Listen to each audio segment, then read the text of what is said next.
Yeah, thanks everyone. Actually, so I'd say, I don't know, how long do we have for this Q&A? 25 minutes, perfect. Okay, so we will ask you guys for your questions and everything like that if you want to have a little think about what you might want to ask.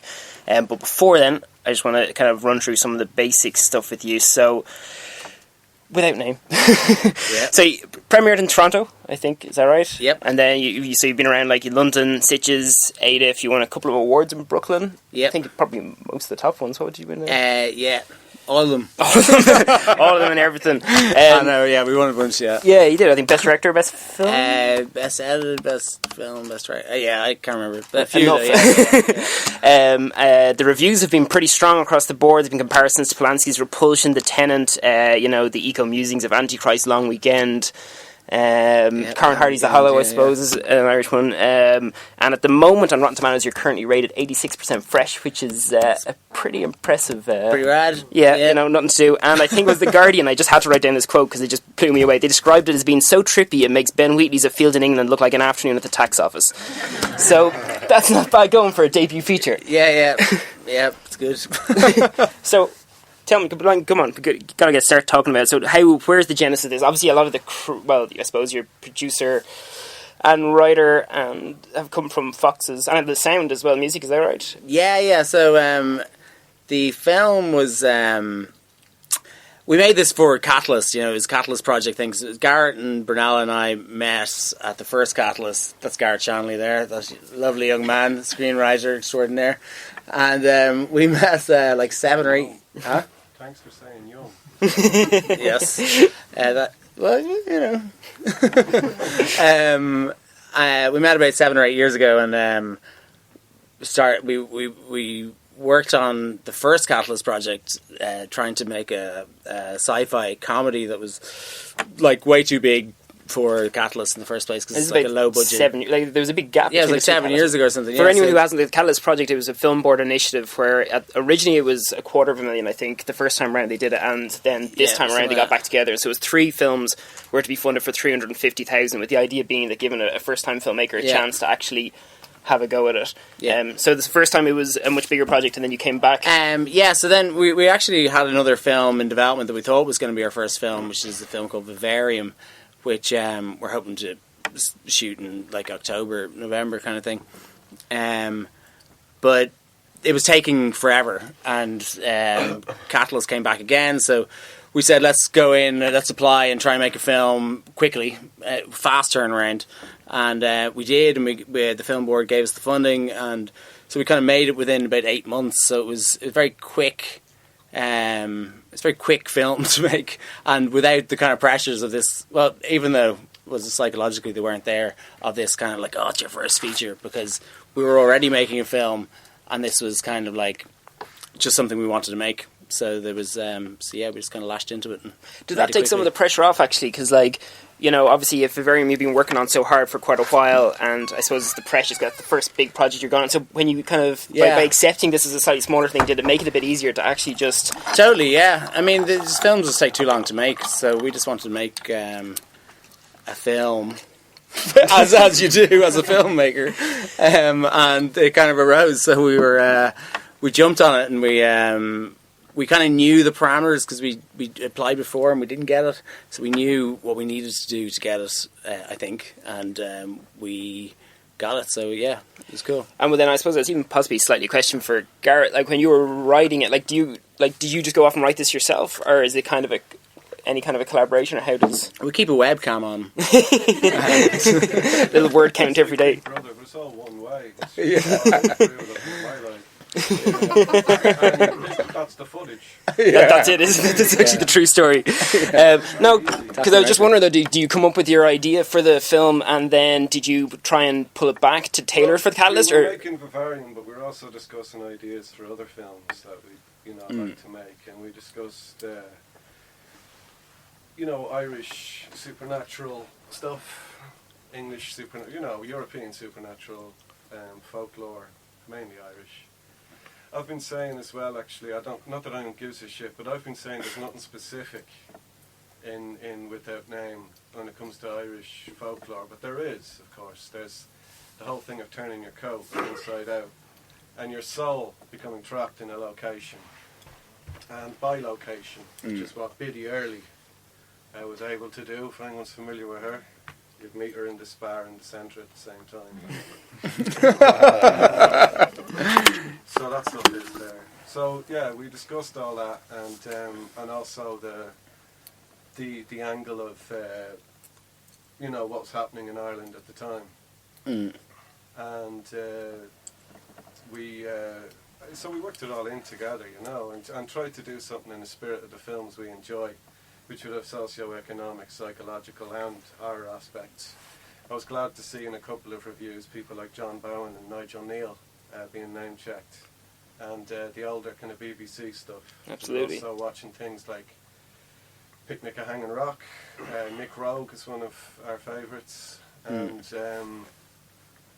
so that's where we were coming at it. Morris, it's more the unusual we were concerned with, as opposed to jump scares and gore or any of these things. And it's difficult when you have to. I'll shut up in a minute. It's difficult when you have to put genre titles on something like horror. Yeah. Doesn't expect a horror. Yeah. What we're doing is just a fucked up thing that happened to a fucked up fella. Yeah, good. And you can decide whether it's art. That's the thing. Other people put a label on it, or put it into a subcategory. Is that kind of because it's funny because in a way I think the horror label on this film definitely pulls in a certain audience, like people curious on it, and then I think it could possibly count against it depending on the type of person who's coming in. Totally. Do you think it's reductive to kind of call it a horror film, or where? Well, we were worried about that at first, but then like the Brooklyn horror film, it's like in America they seem much more interested in slightly more obscure titles, or because they're jaded with watching so much genre films that they try and find new and interesting titles, and they really loved it. We thought we'd get like a backlash against the horror community because it's not really a horror film, but so it depends. If people are only interested in kind of slasher movies, they'd probably find it boring. In your heart, though, is it a horror film? I think what happens to Eric is horrific, but I think it's more supernatural.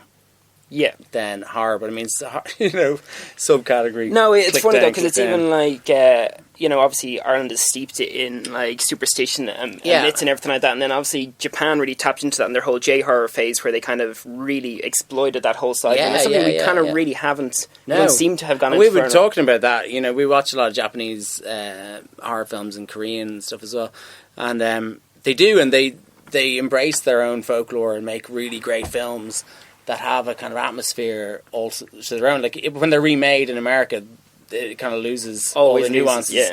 But we don't really tap into that. I don't know why, but we're gonna. Yeah, well, no, but it was an interesting one. Like, was it a conscious choice then to try and avoid going into using any direct myths? Like, this sort of feels like it's in the vein of Irish mythology, but without kind of. Well, a lot of the research is there, but then it's shown visually instead of verbally. Yeah. So Did I read somewhere actually that there was a lot more dialogue originally in the script that you kind of pulled back on? Or yeah, well, like we were always talking about this. Scripts need a script with someone has to read, has to have lots of dialogue and stuff like that for the reader because it's a different experience. But then when you turn it into a film, communication can be communicated visually between two people with just a look or bit of body language or something like that you can't really write on the page, like Olivia raises her eyebrow, Gus I did want to ask down. Especially kind of slightly the intense and kind of trippier scenes in the woods, even like earlier on when Niamh for the first time gets sort of lost in the trees, like how is that presented on the page, or how much of that was sort of discovered through filming? Can't remember. I mean, it was like the feeling, like the script always had this kind of without name vibe. It was kind of unnameable feeling, this hypnotic, sort of strange power that the forest and the place kind of imbued. So it was trying to translate that visually. And that scene happened in the script. Yeah, but it wasn't like, and then she turns around and she's like, "Where are you?" And the trees are kind of warping or something. There was more dialogue. There's a couple of scenes that are gone, and there's a few things like that, because you find in the editing process the story's being told, You also find that the assembly is as long as Lawrence of Arabia. Which How long was the first cut there? I don't know. It's pretty long. It's Like 2.5 hours. yeah, it's outstaying its welcome, you know. So the idea was like when you put the sound on it and everything, you know, an awful lot of stuff doesn't need to be spelt out. Sometimes somebody said to me their script is a sales document. You know, it's just a description, it's something to get the film. But obviously you had to have that down there to impress the Catalyst people enough to actually come, yeah. do you know what I mean? It has to be a good like, read. Yeah, like, and so did you, from a writing point of view, did you actually get into explicitly what she may see, or even like that the trees kind of coming around, or like... I can't exactly remember either. I just know that Olivia had the experience to indicate for the people who like the supernatural that maybe there's something going on. 'Cause otherwise It's all from Eric's POV otherwise, yeah. Yeah, okay, perfect. So then, like, so shot mostly in Wicklow, kind of around Glendalough and Kiltiernan, is it, or...? Yep, and Massey Wood as well, which is across the road from the Hellfire Club. Yeah, and did you find was it hard to find the location to match what you had envisioned a woods to be? Because, you know, when you write woods, you imagine something particular, and then you go to forest and you kind of go, that's not what I was picturing. Yeah, well, it's something like a cathedral of light, and I don't know. Yeah, I mean it was originally supposed to. We were trying to find a place that was almost like a cage or something from above and below, and we looked at a lot of places, and I researched online by just putting in things on Flickr and things like that, and Instagram and all that kind of thing to see if people had taken photos anywhere, and like called it like Enchanted or anything like that. And we found that birch forest in Wicklow, and I went down and actually like twisted my ankle as soon as I walked in. I was like, right, this place is this place got a curse. I can't wait to bring it up here. yeah. And it's part of the national park of Glendalough, and they were really cool and let us shoot there. The ranger kind of showed us, you know, what not to do in crushing kind of ferns and things like that. And so yeah, it was really tricky to find. I went down with my dad, actually, was up there to that cottage, that the exterior cottage. There's two places, but it was freezing. You know, it was a really inaccessible place to get to, but it looked right. So yeah, I mean, the idea in the script was that the Gonanum was this kind of cage, and so it was trying to find somewhere that you could never see out of. You could never see a horizon. You could never see beyond the woods, and the vertical lines kind of still act like that. That you, it's sort of the feeling of imprisonment. And did I hear, because I'm not a big fan of like the Omen curse type stories and everything, but I believe you had a bit of a close encounter one of the nights when you were filming. Was it around the cottage? Was there stormy weather? Yeah, Bernal will be able to say with us. Bernal, the producer there. Maybe for legal reasons you can't. There was it was like the place was cursed. In fact, it was down a valley, and it was beautiful. We started off great, got loads of footage, and then halfway through the day, this wind came in from nowhere.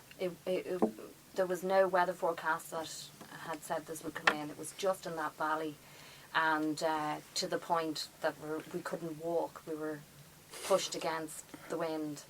So it was sort of wrap up, and we actually managed to get all the shots. But, you know, one or two things could have been added on. There was no way I was going back. It was just like a flat, yeah. Like somebody, yeah. James Brown nearly got killed by something that flew past his head. And a piece of equipment or a stuck tree? into the ground. Piece of equipment, something that was like strapped up behind the house. You know, like flags. Yeah. They like to create shadows. Strapped up behind the house by the gaffers and stuff, and the wind flung it over the house. And just on the last take, where he was kind of walking away with the dog, going like, "All right, see you," the thing went like past his head, stuck into the ground. So it's that scene when he was walking him home from the pub. Let's is it? go. That's the yeah, and also, you know, Eric is walking towards the trees just before he blows up. Looks and incredible. I was the trees are wondering all how, you know. that was like had to be stabilised in post, because even the tripod with sandbags all over it was still blowing around. Yeah, I did wonder about sound and how you did some of these. But is there a lot of ADR work or? Yeah, that whole scene was ADR actually. Yeah, perfect. Actually, so then briefly, actually, can you talk to us about the casting in this film? Because it's sort of basically a three-hander, and casting is so important. So briefly, where do they all come from? Started with Eric first, and we kind of went through a process of being unrealistic and then becoming realistic. And the casting director, Louise Kiley, she was represented by United Agents, and she had the bright idea of thinking, actually, why not talk to my agent about who they might have? And they put forward Alan, and I was like, oh my god, this guy looks great. He's got a really great face, and he did some self-tape auditions, and he was brilliant. So I went over and met him in London, and he was really cool, and he was really into it. He totally got it. So then we were like, okay, so Eric isn't Irish anymore, he's English. So Gus was supposed to be English. So then we flipped the two, and then started casting for Olivia and Gus, and then James Brown was outside the casting meditating, and he is the true character. And he'd just come back from India. He'd been there for a few months on his own, and he came in and just like he totally nailed it, and he did seem convincing in the character. Yeah, totally. I mean, yeah, he's great. And Neve, who played Olivia, came in, and she did a reading, and she was really good, and I thought, yeah, she's great, but we were still in the process of seeing more people, but she got home and thought that wasn't good enough, so she did another one, and videoed herself and sent it to me, and was saying, I wasn't happy with that take earlier, so here's some more, and I already thought she was probably the best, right, for the role anyway, so her determination and commitment, you need those people on board on a film. It shows a genuine commitment to actually, like, Absolutely. to really want to make sure that she nailed it and went for it. Because I think especially when you're making a film with this kind of and she mailed me before as well after she saw Foxes. She really liked it and wanted to work with me on something. So I actually had forgotten that she'd emailed me, but so she was perfect for Olivia, and her and Alan McKenna together. There was something that kind of worked texturally, and James also, he's kind of darker and more sallow. So the three of them together, I thought, worked quite well. Did you rehearse before? Or? A little bit. We didn't really have that much time. So how long was the shoot actually, out of interest? 21 days. Okay, and so 21 days in that, and you were saying it was all done in 8 months, and was the rest of that done, like, was so it 3 months post? 3 months post, yeah. Okay. And so, because it was Piers McGrail who shot the film, which is beautiful. Or 3 months in edit, actually. There's probably a bit longer in kind of online. Then doing the mixing everything with it. Yeah. Piers McGrail's, I'm really amazed, because I know we don't want to talk about the film just as a low-budget film, because it kind of seems to imply a certain type of thing, but I think everyone's seen it here, so they know it doesn't look like that. You wouldn't know at all watching it that it was made, because let me tell you, if you're making a film, like 350,000 might sound like a lot of money, but my God, when you pay even anyone pittance, it disappears so quickly, and the fact that the film looks as good as it did, like, I guess there was a lot of natural light, but how even for... Again, the kind of the moodier parts in the woods, like, of the light, like with the shadows and stuff like this, how was this even controlled? Was it just a lot of flags, or? No, we tried to. There's a scene in the film that there's a sort of sentient light moving through the woods, and it's supposed to kind of represent the spirit of the forest or something. And we did some tests beforehand. The plan was to stick a massive light on a track and move it through the woods, and then paint out, like, get a clean plate, then paint out the track and the lights so that there'd be a light source without seeing where it was coming from. Yeah. Which, in theory, sounds pretty good. Right? Totally didn't work. Did you try it, or we tried it? Yeah, we shot it and everything. Just the sun was just way too bright. Like, you'd need massive light. So we, So basically, when we were shooting, when we were in Glendalough, even kind of wrecking and stuff, we noticed that there was, because the valley and the clouds come over and then they kind of dip down, that there was these kind of really interesting shifts of light. So we filmed it we discovered that the best thing to do was to shoot it for real, and we had a gaffer on radio watching the clouds that were going to pass the sun, and he'd radio and go, okay, there's a massive cloud coming in like about 2 minutes. So we'd wrap up a take and then turn the camera and film that as it passed the sun, and all the light would change and all that kind of thing. And we just roll for maybe 2 or 3 minutes, and then we were able to manipulate the speed. That's what I was thinking in post, was it actually? Yeah, just speeding up. Because it was nice because it didn't feel like a time lapse in a way. Like time lapse, yeah, exactly, yeah. No, it completely worked that way. And actually, then just before I start opening the questions to other people, like obviously visuals are a big part of this film, but really, it's the sound for me that if you didn't have that, it wouldn't matter how good this whole thing looks. So just even from the sound design side, which I think was Egg Post Production, who've done work obviously on The Canal, and a number of other kind of horror films that way. But then the score, which is the same guys you worked with on Foxes. Yeah. Like how was that? Was that something where like do you direct them on what you're looking for, or how does it organically I mean they came on board at script stage. They read the scripts, we talked about it. They had ideas, I had ideas. We put together Spotify playlists and sort of sharing stuff. And then they started scoring scenes from the script before we without seeing anything. Yeah. So they've read the script presumably, and that's it. Yep. So we just had a lot of back and forth. They started scoring some stuff. And then we were editing while shooting. So the editor was able to use their music and start dropping it in. So then I was getting a sense of the vibe of what was working, what wasn't working. And did that change your style of filming, or? Yeah, we shot extra stuff that wasn't planned. More of the kind of elemental stuff, like the water, and because you were realizing not only just because of the music, but because of the assembly of the scenes that there was going to need to be something that would bring him from here to here, and because of the way it was all kind of working as this kind of very hypnotic, natural kind of vibe, we were able to go and say, okay, well, we can just shoot a little bit of this, like say when Eric pulls a pole out of the ground and going into the hole as a way of bridging between the next scene, but instead of if that was just a pickup without knowing the kind of the context for the context and also just the vibe of the scene in the first place, it probably wouldn't be like a really long slow zoom into a hole. It would probably be some sort of cutaway, though, isn't it? Like, 'cause I think there's a nice sound effect actually when it gets pulled out of the ground there as well. But that and like some of the kind of zoom ins or outs on the kind of, is it like algae or whatever on the tree? Like, it's amazing how kind of unnerving that can be, and it's just like were they tracked in zooms on set, or no, just zooms, just no on camera zoom without track. So I mean, your eyes can obviously dolly and track because you walk around, but when you zoom, it goes into something different. It's almost like going into a trance where you're focusing on something and it seems to be getting closer. It's a little bit more perspective hypnotic. changes as well with it. Like it's quite unnerving.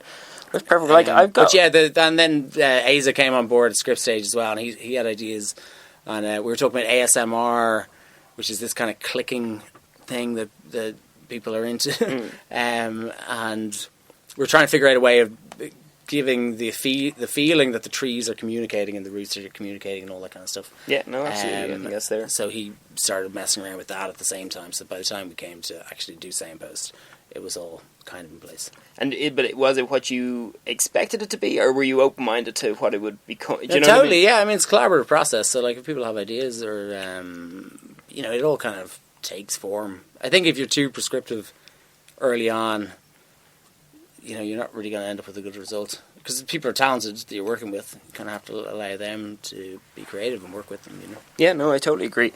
There's other bits I can ask about, but I'd like to open it up to other people if they have any questions, preferably not asking for the recipe to the mushroom soup. That's online. Yeah. I thought this was classic folk horror, really loved it. I read a review in the Irish Times. Yeah, today. bastard. I feel alert to the Times coming on. I'd just like a question as well. The scene where Olivia is lost in the woods, apart from Eric disappearing, were special effects used, or was it just lighting and camera work? Pretty much all camera work. So it was like the camera was on a slider going from left to right while zooming, as opposed to a contra zoom, like moving forwards. So it was going left to right, zooming, and then what I did was just stretch the picture a little bit, but never stretched it where she was, or so you don't see the actor being warped at all. So it's only in the peripheral, which gives it a kind of feeling like, am I seeing that's changing? It's really disorientating, though. It actually works perfectly because I've watched this before, and that's why I wanted to sit and watch it here on the big screen, because I couldn't quite tell, was there an effect or what was it, but it just feels so wrong. You actually notice it more, I find, on a small screen than the big screen. It's a bit more obvious, some of them, but it works really, really well. And actually, it feels like there was something, I think, in Antichrist, actually, that is slightly similar, bit of one stage. Yeah, they're driving off to the mountains. Yeah, kind of go a little bit funny. Where it's something you don't quite notice, and yet something in your brain goes, this isn't right. And I think that's a really nice kind of subtle way. Instead of, because I guess you're not going, this film is not trying to have overt, like the jump scares or anything else. So it's more just kind of creeping under your skin, whether you notice it or not. Yeah. Anybody else? Hi there. Congratulations on both of your films. Thanks. The first time I saw both of them, and I'm a very big fan already. And I saw that you worked with Del Mooney and Ferdia Murphy on the first one. I saw their names there. I worked with Del. By the way, I'm Michael Reed. I'm an actor, professional actor for 12 years, which means you can probably find me at home. Okay, go. I just wanted to ask you, I was participating in a similar thing, in a short film of similar genre, and I'm writing a similar supernatural genre. What do you think, what's the survival rate for those kind of films in Ireland, and will it ever have a bigger fan base than it has currently? And the second tiny little question, you already mentioned a little something about it, casting.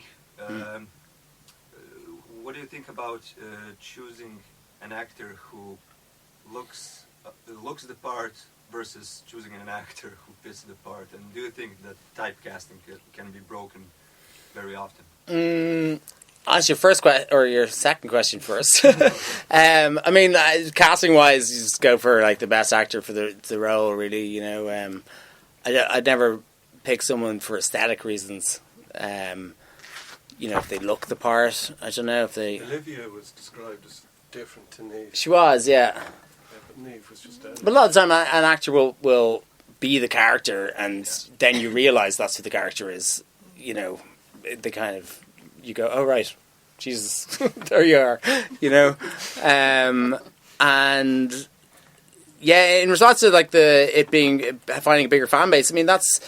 International distribution, online, VOD, like that's really where a film like this, like all the even the shorts ever made and Fox's as well, they're always far more popular outside of Ireland in, you know, anywhere in the world. With the internet, like you can see the stats of like where people watch your stuff, and mostly it's like America or Asia, some in Europe. Basically, to tell you the God's honest truth, why I end up writing genres like this is because it seems to me that they are a lot cheaper to shoot. Well, it depends, really. Some of the. Yeah. I mean, you can obviously have a tighter kind of. You could make a genre film with one person in a room or something, maybe, you know, like Buried or something. But yeah, I think there is an audience for these kind of films, but it's far and wide. So like. Now with the internet, though, the people who are into these kind of movies can find them, and there's definitely a fan base, but they're all over the world. They're not necessarily all in Dublin or whatever. You know. Thanks. Anybody else got anything? Can I ask a stupid question? A stupid one? Yes, absolutely. I liked the book, an old book. Yeah. Found. It looks like art journal, apart from recipes, because you said not to ask for a recipe, but who did the book? Was it an actual person who... Actually, an artist did it, yeah, Fergal Brennan. Yeah, he was a guy who... He's an artist and an illustrator and designer. And he's a director as well, actually. He's directed some amazing amazing music videos and stuff. And he's a friend of mine, and he was in college a couple of years ahead of me, I think. And yeah, we asked him would he do it, and he took it on as a project. So Garrett wrote all the kind of mad stuff that's in there, and then he rewrote it and illustrated it and stuff like that. Yeah. So it's really good of you to ask someone to kind of film it. Yeah, I still have it in a little kind of thing at home. I was thinking, you know, it'd be a good thing to. You know, sell in years to come. Make an offer. Yeah. eBay. Desperate times. You never know. Anybody else got anything? Yep. First. From the two films, just at the very end, the Foxes one, I was curious what you were trying to do with the last fox. The one with the blue eye. And the second question is, the person in black in the, without name. What was the meaning behind that? What were you trying to put across? The fox. Well, did you notice that Ellen had a blue eye? Yeah, I was thinking it was to do with her. That's her. Okay. She wanted to escape the mundanity of living in that housing development, and she decided to turn into a fox. Well, she didn't decide to. We were talking about psychopomps as well. So, yeah, she's psychopomp is something that bridges the gap between our world and wherever else there is. And Ellen is set free by the psychopomps and foxes, but Eric is put in prison by the psychopomps. Yes, it's kind of the same story, but in reverse in a way. One's set free by nature, the other's in prison by nature. But But with that name is kind of like almost the spiritual big brother of foxes. I think there is But the silhouette. I mean, it's essentially Devoy's soul at first. The guy who lived in the forest and ended up catatonic. To me, anyway. I mean, it's open to interpretation. And when Eric, it's like the soul essentially. So there's a swap out, and Eric becomes his soul trapped there when he transforms into a silhouette at the end. So he's like a man who's afraid of his own shadow becoming a shadow. It was good. We were talking about The Witch as well. That was a film that was out a few years ago. A similar vibe with this one. They were really bringing nature, and folk horror kind of stuff.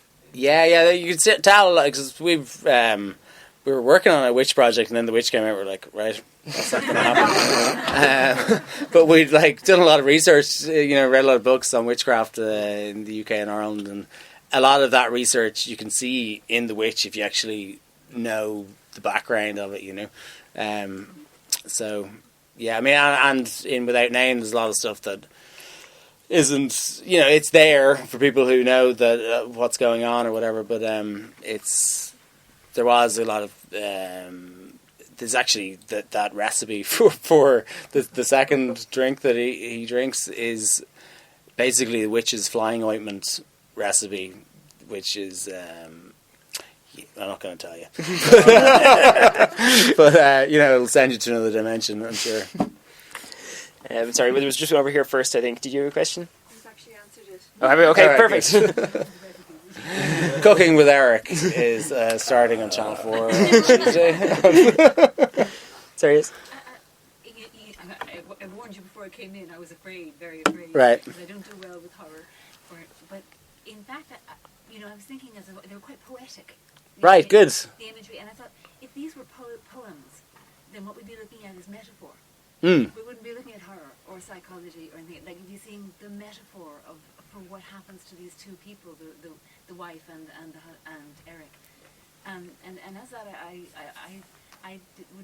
I can't walk away saying I saw a horror film or a psychological drama. Yeah. It's like I saw a visual poetry of some sort. Actually, that's what the guy who the strobe sequence with the kind of electricity and the trees mixing together as he's transitioning from living into this other dimension. It's that was made by a guy called Thorsten Flesch. He did the sequence using electrographs passing electricity through photographic paper to create the sequence, but he said the exact same thing. He was saying he loved it because it was a bit like a poem or something.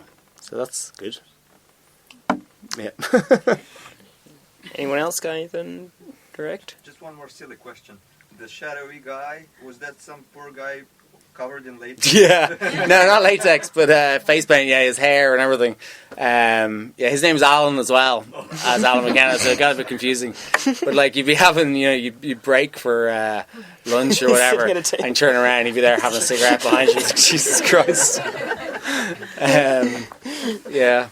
But actually, he was good. He was good though. Yeah. But what you were saying actually about like for your film trying to eschew the jump scares and everything like that, because obviously there's a big sort of trend moving that way. Like actually with The Witch, but also with Liam Gavin's A Dark Song recently. It really feels like horror is kind of bouncing back. But I think there's a space for all these type of films because sometimes you want something more entertaining and sometimes you want something a bit more kind of thoughtful. Yeah. But like, do you feel that actually you probably kind of arrived with this actually at quite a good time? The market seems to be a bit more I think open that it's not that we necessarily arrived at a good time. I think it's maybe our generation of filmmakers are now making films who used to watch like The Twilight Zone and things like this when they were kids, or Tales of the Unexpected, and or watched a lot of kind of 70s, 80s, 90s horrors. And what sort of movies would you have watched? Like mostly Neighbours. I do see a lot of it in there. I mean, Bouncer was a massive inspiration. I